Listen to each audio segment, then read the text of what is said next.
Whether Bigfoot exists or not, Larry Lund believes the phenomenon fulfills a basic human need. I think it's the mystery of life. You need something to believe in, you know, something that you can't quite see and you can't quite touch, but that it's out there and you hope that it's there. We need our monsters. The professor of anthropology at an American university recently called for a hunt to track and kill Bigfoot to prove its existence. If Bigfoot were found, the species' isolated life would be destroyed forever, along with a tantalizing mystery.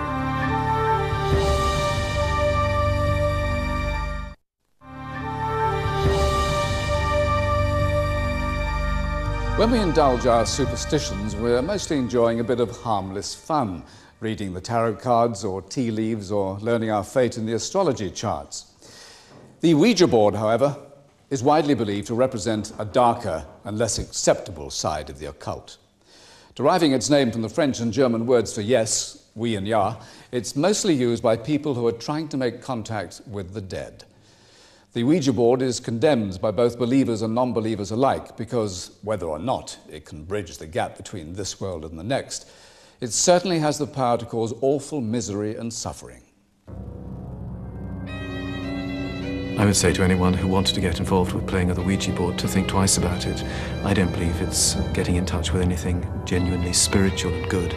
I think it's simply getting in touch with unhealed parts of the human unconscious and with the deep wounds within themselves, and that it's going to bring all sorts of things to the surface which they may not be able to face and which might be quite destructive. I have done at least 3 funerals that I know of young people who've committed suicide as a direct result of playing Ouija board. The origins of the Ouija board are numerous and varied. Different versions of the board have existed for centuries in many countries. Author Andrew Boyd is a leading authority on its history.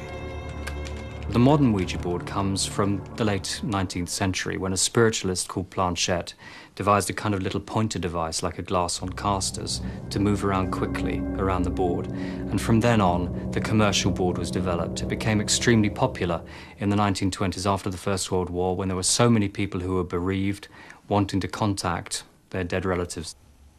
Dr. Richard Wiseman heads a unit at the University of Hertfordshire which specializes in the paranormal and occult. A Ouija board is allegedly an object for communicating with the deceased. I think there are lots of reasons why adults use a Ouija board. It may be just for fun.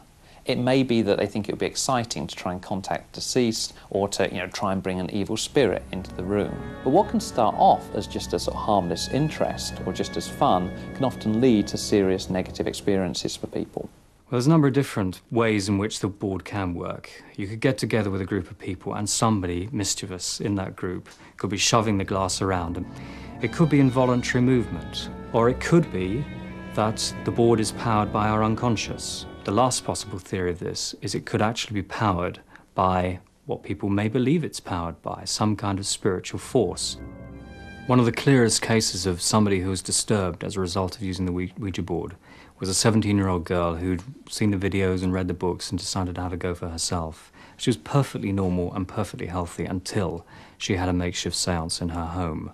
Something happened in that seance, we don't know what it was, but it was bad enough to disturb her to the extent that she ran out of the house and was found sitting in the street, completely distressed. Her parents didn't know what to do with her, so they called for help. Meanwhile, the girl ran upstairs, turned up her hi-fi as loud as she possibly could, and just wrecked her room.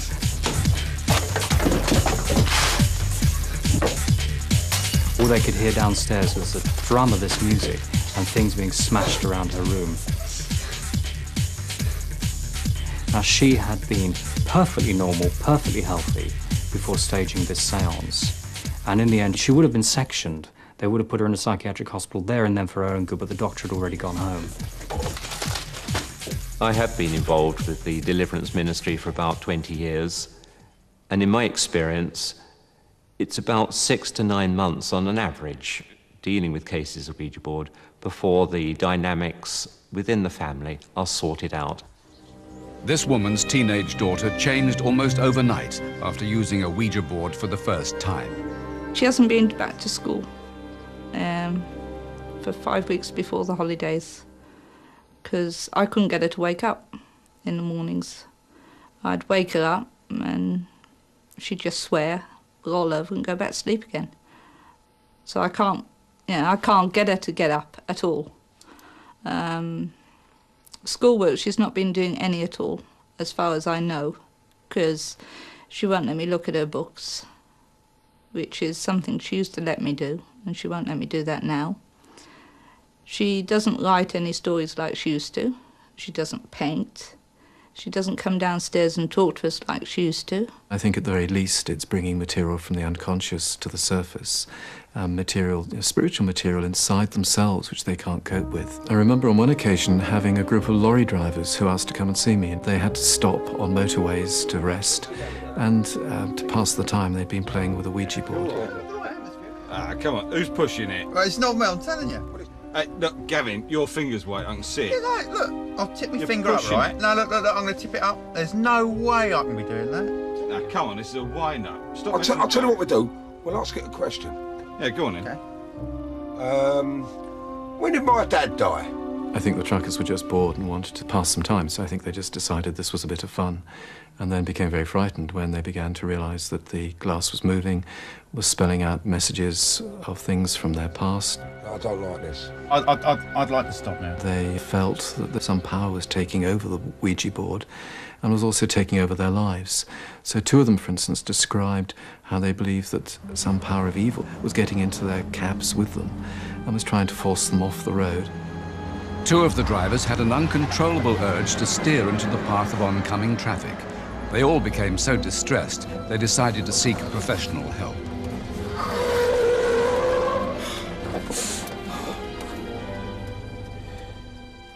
They came to me in a quite terrified state. They obviously found it deeply distressing, and yet they were quite tough men. But they certainly had been frightened out of their lives by that experience. There are many more cases of adults who got more than they bargained for following a Ouija board session. Stephen Gilchrist was the solicitor defending Stephen Young, who was accused of a gruesome double murder. Insurance consultant Young had been charged with the cold-blooded execution of newlyweds Harry and Nicola Fuller to get cash for an ailing business. It was clearly an extremely unpleasant case for the jurors because it contained elements of violence, extreme violence, gunshots. It contained evidence of Nicola Fuller, the deceased wife, phoning the emergency services. And that tape was played as she was dying, and that tape was played to the jury. And what happened at the end of the case was that the jury retired to a hotel. They had a nice dinner, they had a good few drinks, apparently, and they decided, instead of relying on the evidence, to rely on a Ouija board to try and make contact with the deceased Harry Fuller.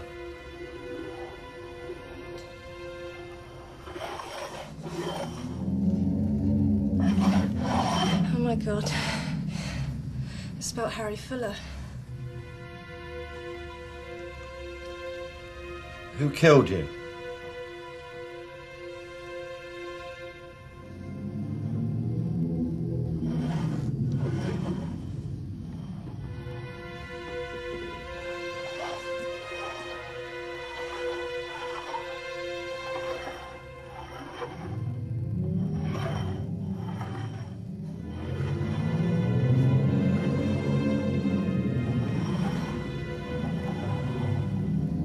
It's him.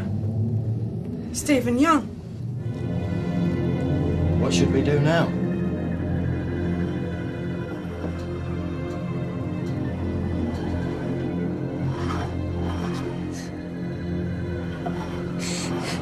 That's enough. I don't want to do this anymore. Nor do I. We must stop now. We mustn't tell anyone about this, not anyone. The following day, the jury returned with a guilty verdict in respect of both allegations. That's to say, the murder of Harry Fuller and the murder of Nicola Fuller. And the verdict was one of guilty against the defendant, Stephen Young. Some days after the trial, it came to light that one of the members of the jury in this case had gone to see a solicitor to make a statement because he was concerned about the activities of some of his co-jurors. That obviously alerted our suspicions, and we were told in brief terms, via hearsay really, what had happened. Their behaviour was clearly out of order and outrageous. They're not supposed to tamper with external factors, particularly issues such as Ouija boards. What I think concerned us for the defence, and apparently the juror who spilled the beans, was that it was quite apparent from the evidence that Harry Fuller was either illiterate or dyslexic or both in life, and therefore how could he spell the words correctly when it came to setting them out on the Ouija board. The Court of Appeal set aside the conviction but ordered a retrial. The final verdict was also guilty. I don't think for 1 minute the jurors contacted Harry Fuller. Instead, I think one of them may have been very keen to persuade the others to return a certain verdict and simply push the glass, or they all had a verdict in mind and unconsciously just returned that verdict via the Ouija board. Either way, I think the message came from someone on Earth and not the spirit of Mr. Fuller. But what really does make the glass move? There are many theories. It's mental energy, I'm fairly certain of that, from the people sitting there with the group. But that energy can be affected by evil. 9 times out of 10, you'll be safe. Nothing will happen to you. You don't know when the 10th time is going to be, and that is when it becomes dangerous. The evidence is stacked up from the files of counsellors, carers, doctors, social workers who've had to pick up the pieces. Whatever you think it is, it's bad news, and it should be avoided. I would say don't. The subject of the Ouija board is still a controversial one in the UK.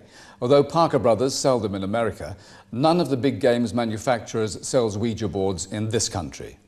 We asked the Toy Manufacturers Association why this was, but they said the issue was too sensitive for them to comment. Good night.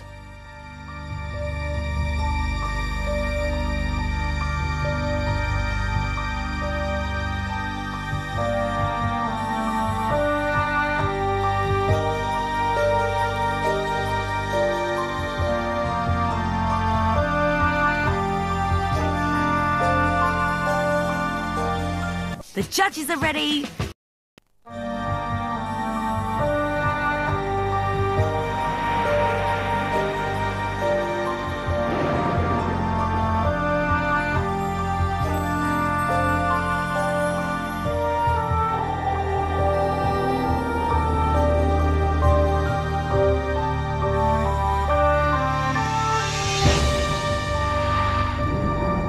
Good evening. Ireland is a mystical land, famous for its ghosts, legends and leprechauns. And because the Irish have a love of a good yarn, you don't have to stray too far, the nearest pub will do, to hear tales of spooks and hauntings. But tonight's story is different. An entire family claim they were terrorised by a poltergeist. Now, can their accounts be dismissed as hysteria? Or if it's a hoax, how does one explain the testimony of the independent witnesses, their neighbours, and 2 investigative reporters from national newspapers?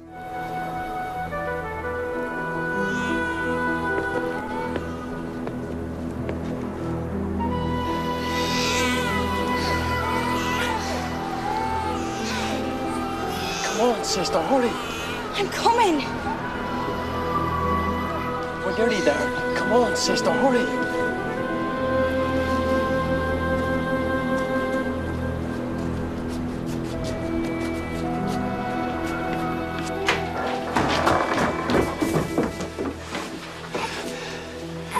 We have to do it.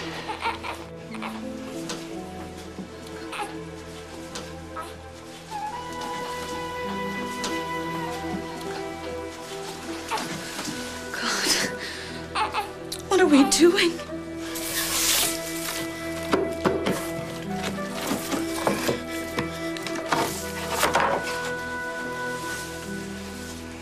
Give her here now, sister. No.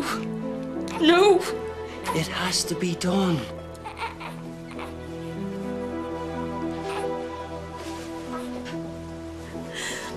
May the Lord forgive us.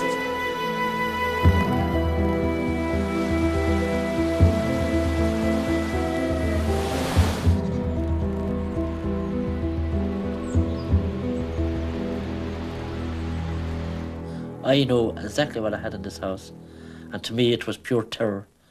And all I wanted to do was leave this house and never come back to it. We were all scared. You know, I didn't even want to go to work. I said, well, my home is not the same. I mean, I know what happened. People can say it's a load of rubbish, load of whatever, and I'd say to them, you didn't live through it. You'd never experienced anything like this, nor have I, but I did. What has gone on in this house has just been unimaginable. The sheer terror that we have gone through, the things we've seen, you see them on films, you see them in Poltergeist, they do not come to your door. Well, it started about 8 months ago with a terrible smell in the house. It was making us sick, the smell of urine. The pond from that kitchen is something frightful. But with the bathroom, it's all over the place. It used to come right down the stairs. Even in the kitchen, the smell was there. I'd try dropping this in it anyway. Well, it's maybe I should get the council out to see if somebody can come out. Oh, that's a good idea, Michael. So I went to the Galway Corporation here. They came up and they checked the sewers out the back. Went through the motions of putting stuff around around pipes and everything, but the smell was still there. But after about a month, the mysterious smell began to fade.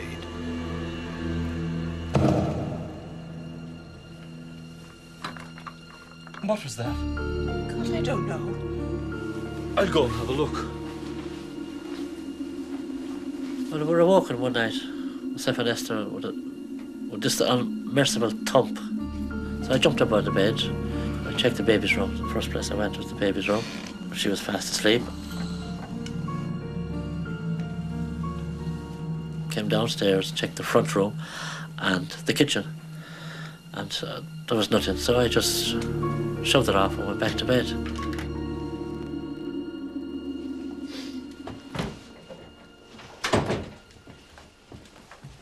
I told you not to buy that cheap stuff. What are you talking about? For goodness sake.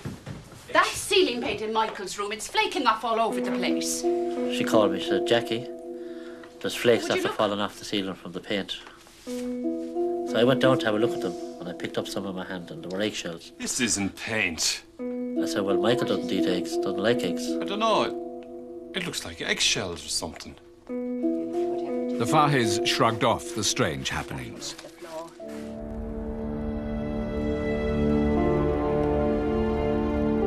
It was about 3:30 a.m. Myself and Michael were asleep in bed when this light entered the room.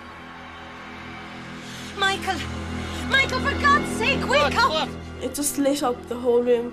You could see everything very, very clearly. I was thought, this is it. This something terrible is going to happen to me now. It was like a constant pulse of light, something like 5,000 candle power. Really, really bright, brighter than daylight. What is it? I don't know. And I was absolutely terrified. I was under the covers, frightened for my life. I was absolutely petrified. News of the events at the house spread quickly, prompting a visit from a complete stranger. He'd come to tell the family a story about the land on which their house had been built. We invited him to tell his story to our camera. Saying that he feared there was a curse on the house, he declined, but he agreed for his account to be recorded on tape. 30 years ago, Cara Park wasn't here at all. It was an old farmhouse out the country with fields around it for miles. I was fairly friendly with the people that stayed in the old house. I got very friendly with them, and they told me that they heard strange noises in the house. They told me that the clothes were pulled clean off the bed and left in the middle of the floor. Lord is with thee, blessed art thou among women, and blessed is the fruit of thy womb, Jesus. Holy Mary, Mother of God, pray for us sinners now and at the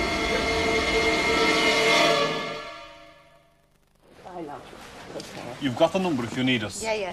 Take care. God bless you. Bye.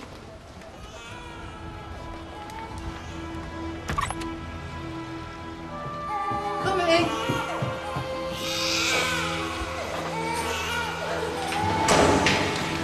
Sarah Louise!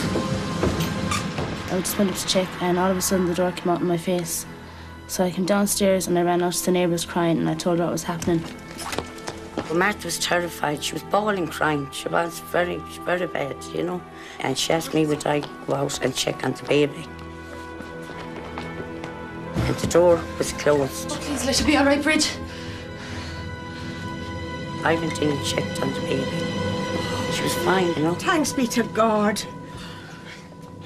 When Michael and Mary came home that night, Martha told them what had happened. I was terrified. Wasn't I, Sarah Louise? Martha refused to come into the house. She was adamant, no way. She was too scared. But you're all right now. Yeah. But I need some things for Sarah Louise. There's a bag near the banister. I'll go and get them. Better go with her.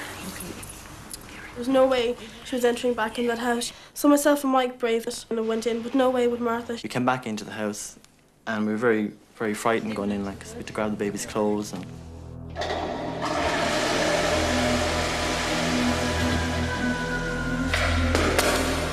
That's when all hell broke loose.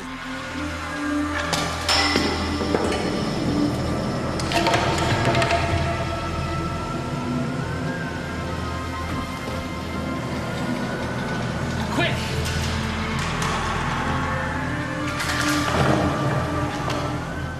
And then we heard a big thump and we both ran in.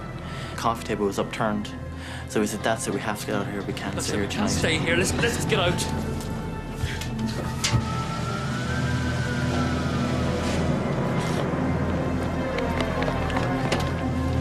Oh, Michael, the lights!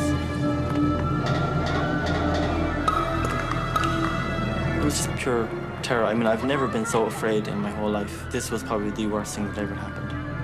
Driving away and we looked back and there was this big black shadow on the house. It didn't look like our house. In the panic, the Fahey's dog Bundy was left in the back garden. Breedley's son Patrick was sent to feed him. So my father gave me the food and I hopped over the back wall and I fed the dog. And when I was feeding the dog, the light just started flicking on and off. I thought it was a lamp at first, but it was too bright to be a lamp because it lit up the whole kitchen. And I was so scared, like, when I seen it. I kind of stood back and I just got so scared I nearly wet myself. I said, I'm getting out of here quick. I told my parents then what I'd seen. The light was flicking on and off and they couldn't believe it.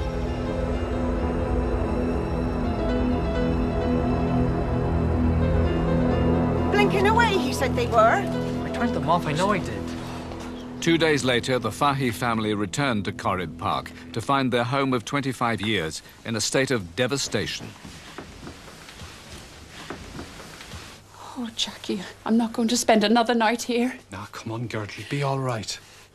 Do you want me to call in the church? No, we don't want to go bothering the priest. Well, things got so bad, we didn't actually sleep here any night. We went to Breedley's next door, we slept on the floor, we huddled together. We're more comfortable out there than we were in here. No longer able to sleep in their own home, the Faheys decided it was time to seek help. I don't think this is a good idea at all. Shh. It'll drive the thing more wild, I'm telling you. Oh, OK, I'll do that. What did he say? Well, your man says I need more proof before they put it in the paper. One night, my dad and I decided to tape the noises, just get some proof that we weren't actually hearing this in our minds, like. There's no tape in the machine. She told us not to mess with it. It started again. Well, I felt like the thing that didn't want us to record it. And we panicked, so we all ran downstairs. We got to the bottom of the stairs. And next thing we heard this baby cry. I was the only one who actually couldn't hear anything. I didn't hear it. I wanted to hear this for myself. I actually realised it was a porcelain jug. It whizzed past me and hit Sarah Louise's room. I was terrified, I was scared, I was crying. It was total panic. Determined to return to their home, the Fahey family decided it's time to seek help from the church.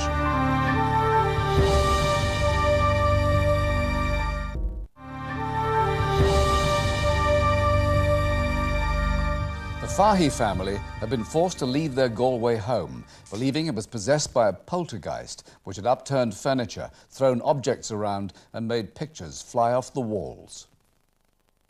Desperate for help, Jackie Fahey confided in a priest. Would the family's faith in the church bring peace back into their lives? It's yourself, Father. Come in. Thanks for coming, Father. If you get the family together, we'll see what we can do.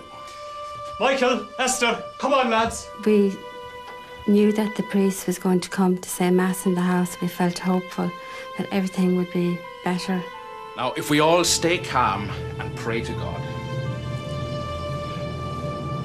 Our Father, who art in heaven. We had a private mass here for the family only. Here in this room, the front room. Hallowed be thy name. Thy kingdom come. But in the middle of the mass, I could hear baby crying. As it is in heaven. Give us this day our daily bread. The priest was literally getting louder. He was saying the prayers louder. And I think myself he heard the child crying, but he didn't want to say he did. And forgive us our trespasses, as we forgive those who trespass against us. And lead us not into temptation, but deliver us from evil. Amen. After the Mass was said, the Fahy family believed their nightmare would at last be over. By now, news of the poltergeist activity had reached reporters in Dublin. I was working on another story that day, but just about 3 o'clock in the afternoon, my editor said to me, Aideen, can you get down to Galway immediately, basically, and stay the night in a haunted house? Oh, hello. Aideen Sheehan from the Evening Herald. Oh, they're expecting you. Thanks a lot. They said, see if anything happens there, and I said, I can't imagine that anything will. This is probably a stunt to try and get a better council house or something like that. I mean, we were all very sceptical. Mr. and Mrs. Fahy said that they didn't want to sleep in the house. I said I'll stay in the house with Michael and his girlfriend. I thought that they seemed a genuinely pleasant family. They were very happy to have me there. They said we'd like someone to be here so that it's not just us saying this has happened. Do you mind if I sit up here? No, go ahead. It's a bit cold, isn't it? They kept feeling these weird chills, but I was certain that it was just the night getting cold. So I was sitting in the kitchen, just typing up a story that was fairly sceptical about anything happening. I'll just knock up something for the editor and see what happens. Well, we'll wait a bit and keep you company. So do you think we'll get in the papers? It's up to the editor.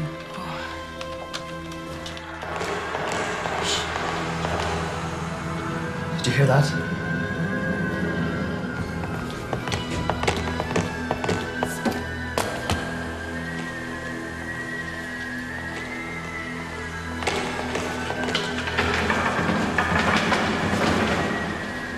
Coming from the living room.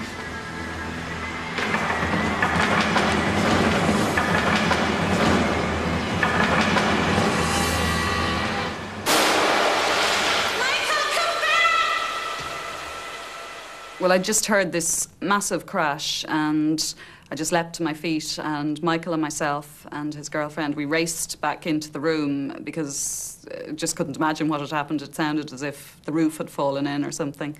And we raced in, and it just was unbelievable. Now do you believe us?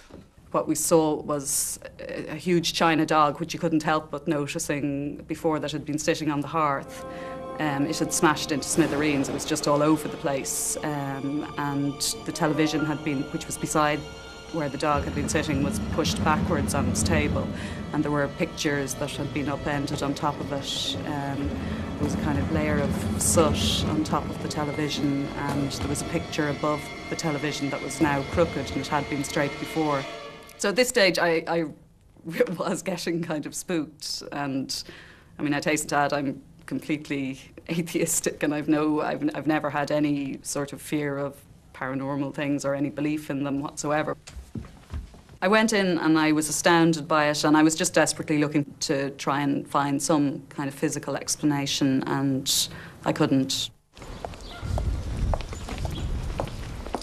After Aideen Sheehan's story appeared, investigative journalist Declan White joined high-profile psychic Sandra Ramdani at the Fahy's home. Would Sandra's renowned psychic skills finally rid them of their persistent and unwelcome visitor? In 90% of the cases I'm called out to, there's absolutely no form of paranormal activity involved. What we have sometimes is overactive imagination, knocking pipes in the house, or other factors explaining, creaking floorboards maybe, to explain the disturbance that's going on. I really had read quite a lot about the case in all of the newspapers, and it appeared to me that here was a family living in terror who'd been put out of their home by a spirit. I thought the least I could do was go and try to help. I'd just like to do a check on the house first. Being a hard-nosed reporter, you have to go down, check it all out. Were the people looking for a new council house? Is there some other story here behind it? Are they genuine? So we were there for 2 days. I felt they were genuine, they were scared, they were petrified, they couldn't sleep. You could see it in their eyes. There was a bit of madness going on. This was a great story. This splashed in all the national newspapers. It was the main lead on the TV news. It went around in all the radio programmes. Everybody in Ireland was talking about it, and I wanted to be there for the scoop. When I entered the house, I was immediately aware that there was a spirit presence. I felt that this was a spirit who hadn't moved on properly, and that the spirit and the whole house, in fact, needed healing. Michael, Mary, Martha and Declan agreed to join Sandra in a séance. And anybody who'd like to come in, you're welcome to come in now.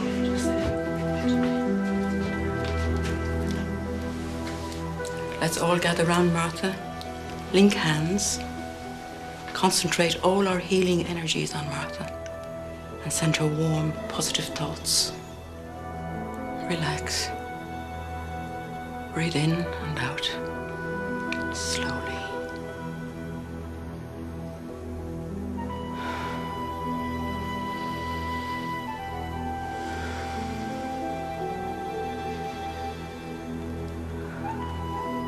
I can see a spirit, a tiny newborn baby wrapped in a bundle. There are 2 people with it, young people. They're wearing black. They're running. They feel shamed. They must hide their terrible secret. Give her here now, sister. No, he's taking the baby. He's taking its life. May the Lord forgive us.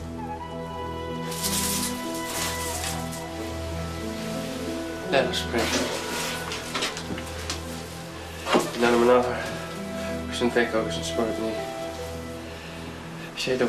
When I tuned into the spirit, the impression I got was this was a very young baby, a newborn infant maybe, that had been murdered at birth. I felt the mother was a nun and that the father was a priest. And this child had been smothered and buried underneath what appeared to be an old farmhouse. We must focus all our healing energies on that little baby and help to release the spirit from its eternal pain.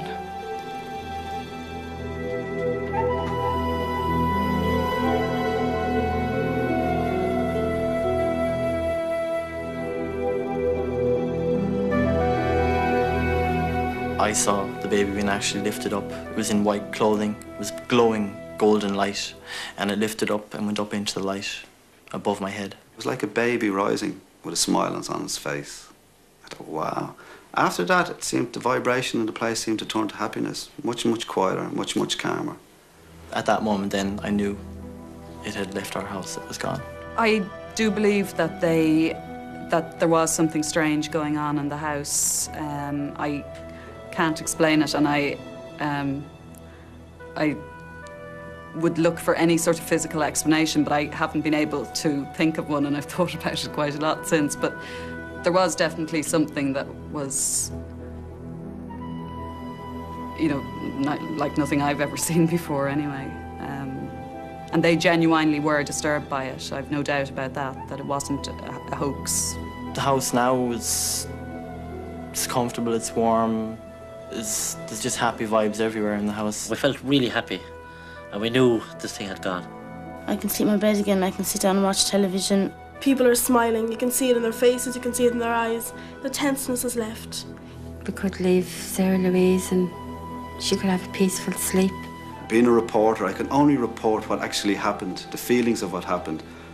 And in that, genuinely, something paranormal, something beyond our ordinary lives happened that day and brought happiness into a house that was full of sadness.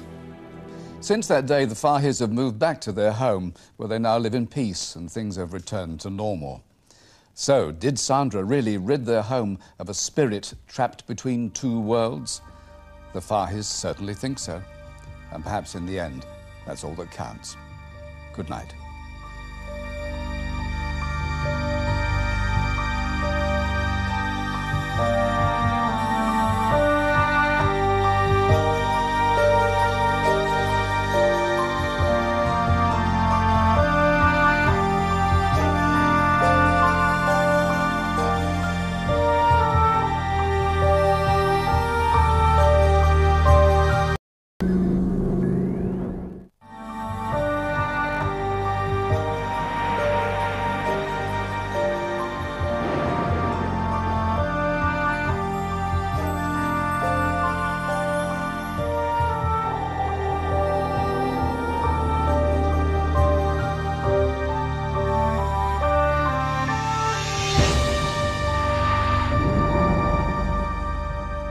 Good evening.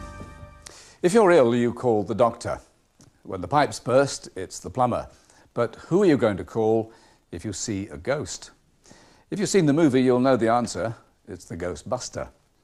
Paranormal investigator Andrew Green doesn't advertise in the Yellow Pages. He doesn't need to. His reputation travels by word of mouth. He's had calls from all sorts of people, local councils, even the Royal Albert Hall.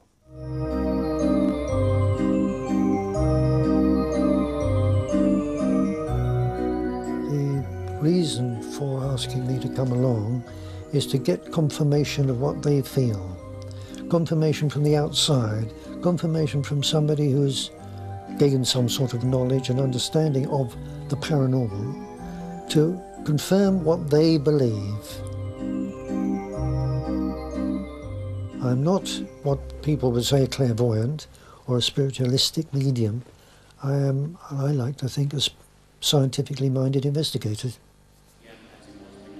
Staff at a Margate fun fair have been reporting strange experiences, and Ghostbuster Andrew Green has been called in to investigate. All of a sudden, the whole area became very, very cold, which was quite strange because we had heaters to keep the place warm and so on.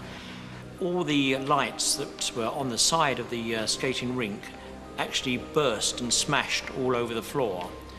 Looking at this and thinking about what was happening, we thought, God, you know, let's get out of here, because it was so frightening.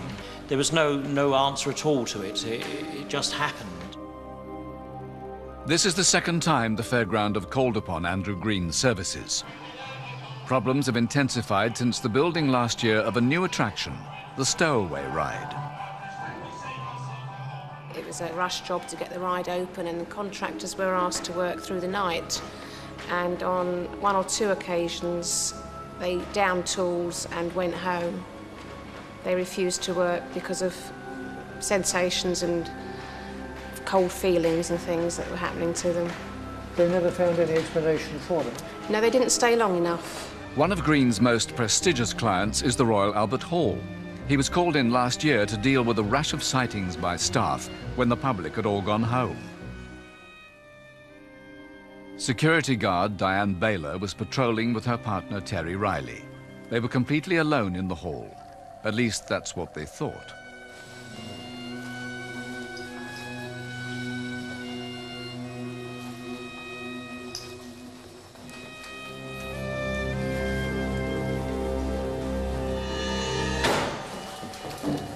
What's that? Was that you? Don't be daft. I'm standing right next to you. How could it have been? Well, what was it then? Well, I don't know. Perhaps somebody's in the building. Couldn't have been a person. It was much too forceful for that. Come on, let's have a look. I thought I was playing a joke, but I was too close to him anyway, and I couldn't have physically done it. I don't think there's anybody I know that's strong enough to do that to a door.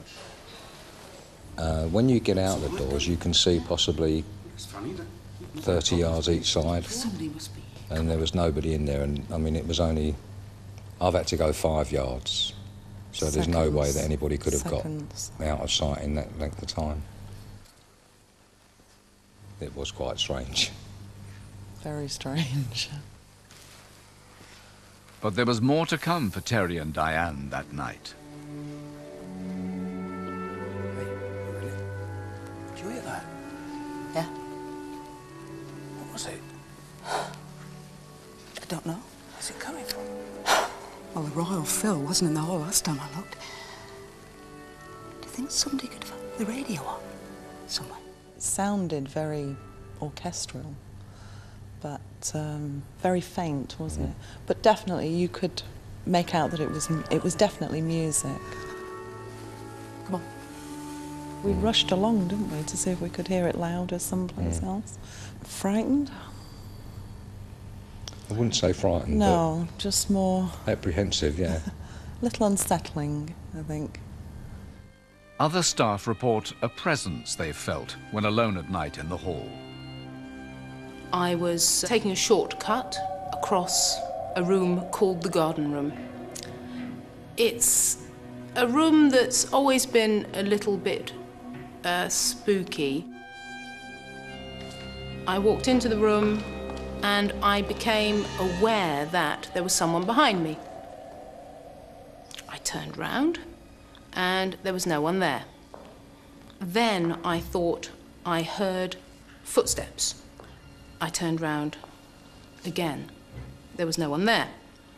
And at this point, I began to feel uneasy. I had a very strong feeling that there was someone behind me, at my left shoulder here, and that their face was so close that I could hear them breathing.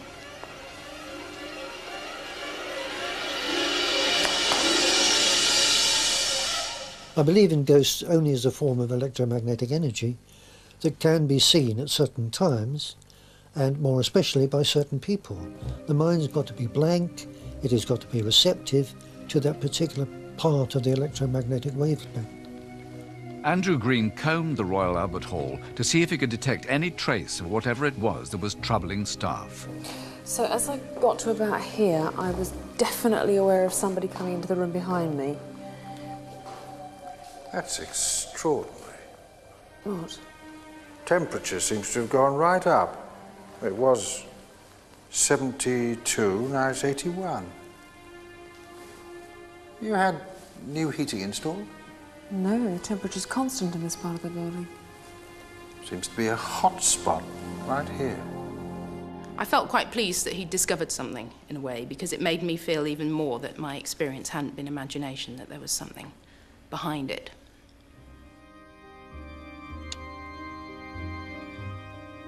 Andrew Green's investigations convinced him that the Albert Hall was indeed haunted, but he told staff there was no need to worry. I advise people that it is irrational to be frightened by seeing a ghost, because it is merely a form of electrical energy, like an image on a television set. That can't harm you. But sometimes people's experiences of what they believe to be paranormal forces can be too disturbing to dismiss lightheartedly. Many former landlords of the Seven Stars pub in Robertsbridge, Sussex, say the pub is haunted. The problems for Mike Pierce and his wife Christine began in their very first week. You got them bar snacks ready yet, love? Oh, hang on a minute. I'm going as quick as I can.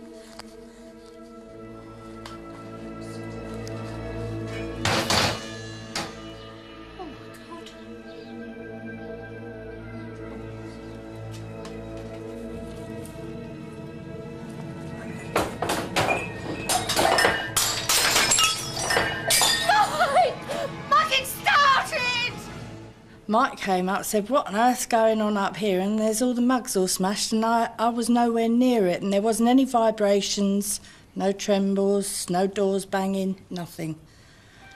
Initially sceptical about the pub's reputation, Mike soon had an experience of his own. I've got a very good sense of hearing, very sensitive. And I could hear a mumbling sound. I detected that it was coming from the cellar. Like a party was going on. I opened the door to the cellar, and as I opened it, there was a whoosh.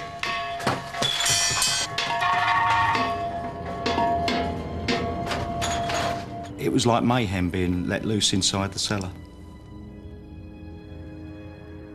I thought, well, I must be a bad person, you know, maybe this is done because I've been a bad person. It don't like me. Oh, Mike, I tell you, The mess in here.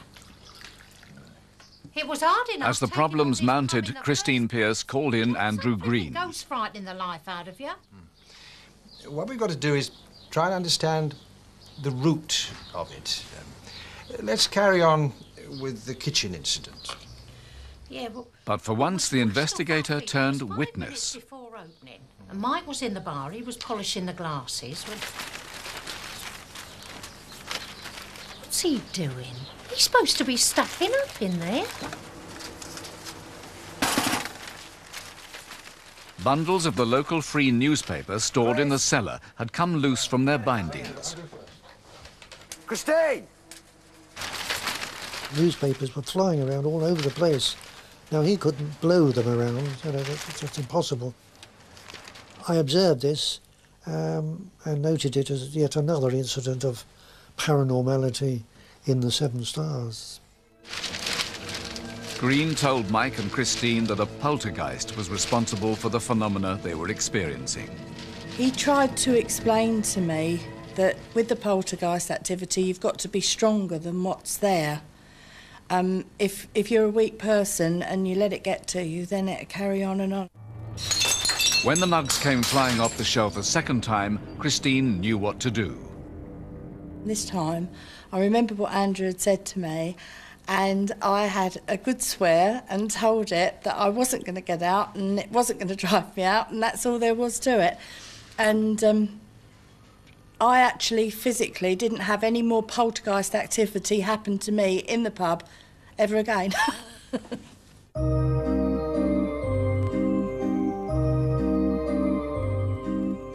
But the Dreamland file remains open, and Andrew Green settles in for a long vigil in the stowaway ride. What I'm going to try to do is to see if there's any build-up of electricity in this area which may account for that sort of phenomena. Well, that's peculiar. There's only water down there. Is there any cables underneath there, do you know of? No, the nearest electric cable is about 2 metres away from here.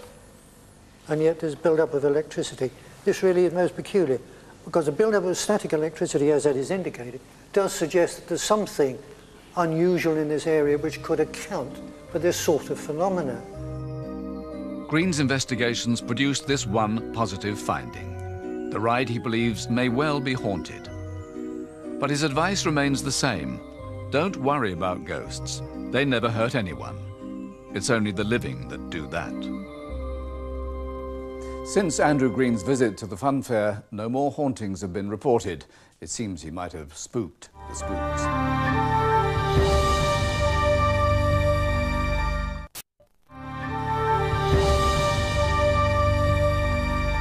Anyone who has a pet knows that animals possess extraordinary senses which have evolved far beyond our own. A dog with its powerful sense of smell and acute hearing can not only tell whether its owner has been in a room, but how long ago he or she was there. His ears will pick up the most distant sounds, like the rattle of a lead, which would be imperceptible to us.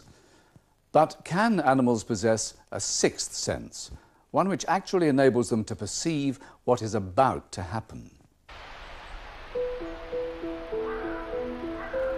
Tiggy's a Cavalier King Charles. He's very friendly, very good-natured. He's a very clever dog, and he's definitely our hero, and there's something special about him. We were taking him for his normal walk along the disused railway line, where we normally take him quite often. We were walking along, everything was fine. He just suddenly stopped and wouldn't let us walk on. He refused to let us carry on walking. He was grabbing our legs, barking, and he was just adamant that we weren't going to carry on. It was like he knew something was going to happen, and he just wouldn't let us carry on. We went down to see what was wrong with him, you know, kind of trying to calm him down, saying, "What's wrong, Tiggy, what's the matter?" Then there was a loud crack.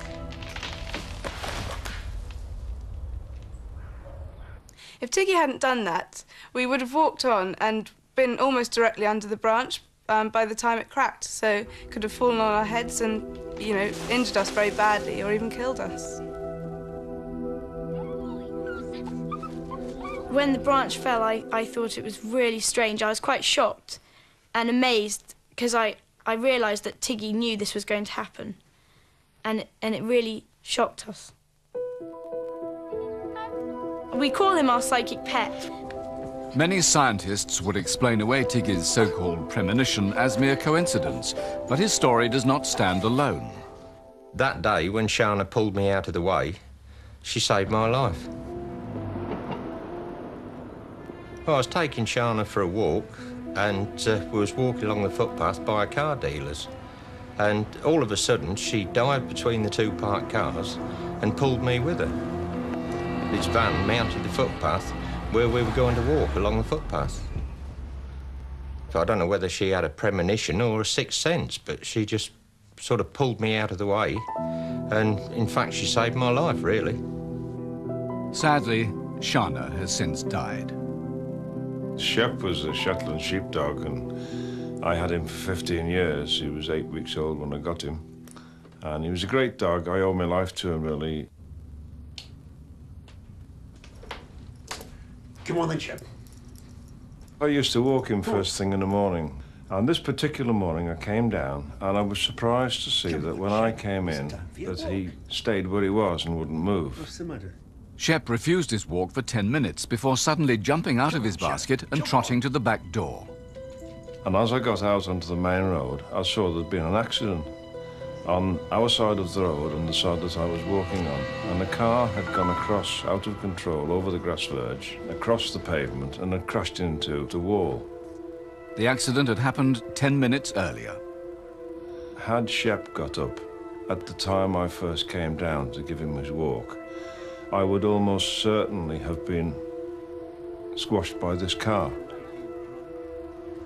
I believe he had a sixth sense, and maybe he knew that something was happening or about to happen. There are many testimonies to the predictive powers of animals, but the phenomenon has only recently caught the interest of scientists. I think that in some of these cases, at least, the dog probably is showing some real sense of premonition. Nobody knows how premonitions can work, but pets do seem to have them. Pets aren't able to predict or prevent tragedies. What happens is that we forget all of the times when the dog didn't want to go out for a walk. And we remember that one occasion when it didn't want to go out for a walk and there was a tragedy on the street. There's no doubt that compared to humans, many animals have what we could call supersensory perception. They can hear things that we can't hear. They can smell things that we can't smell, and under some circumstances they can see things that we can't see. So they may be able to detect things that we're completely unaware of. But that's very different from extrasensory perception, the ability to look into the future. That's something that has been studied to see whether animals are able to do this, and there has been no conclusive scientific proof to show that that is the case. Whatever the truth, believers have yet to prove the predictive powers of animals. But the owners of pets who've saved lives won't be dissuaded that they have borne witness to pet premonitions. Of course, if animals could talk and we could understand them, we could settle the question once and for all. I found him very amazing, very spooky, almost like something out of the X-Files, you know. If he's not genuine, he's the best con man I think I've ever met in my life. John Starkey believes he can talk to animals. I think everyone can do it. I think it's a matter of training your mind to be able to do it.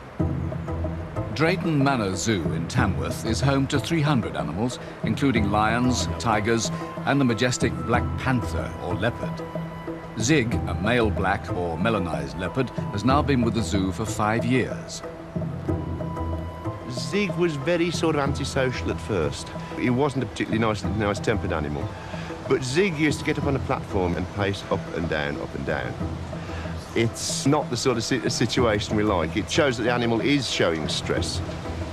We tried everything to try and stop it. We altered the layout of his enclosure. We tried varying his feeding times at various times. We tried hanging his food from the roof of the enclosure, all the usual tricks. John Foden also consulted animal behaviorists, but nothing seemed to work. By chance, animal psychic John Starkey got to hear of Zig's problem. Well, we tried everything else. Let's see what he makes of the leopard. I wondered if I could help and just sort of try to sort out what we could do. Before introducing John Starkey to Zig, John Foden decided to test him. Esther's a Burmese giant tortoise. I thought I'll throw an animal, a very unlikely animal at him. What can he make of a tortoise, you know? She was wonderful because she was still motionless and yet told me she got a problem with one of her legs. She's a very old tortoise and she got arthritis and she walks with a limp, but John hadn't seen the tortoise move. You know, that got me going to start with, you know. Intrigued by this insight,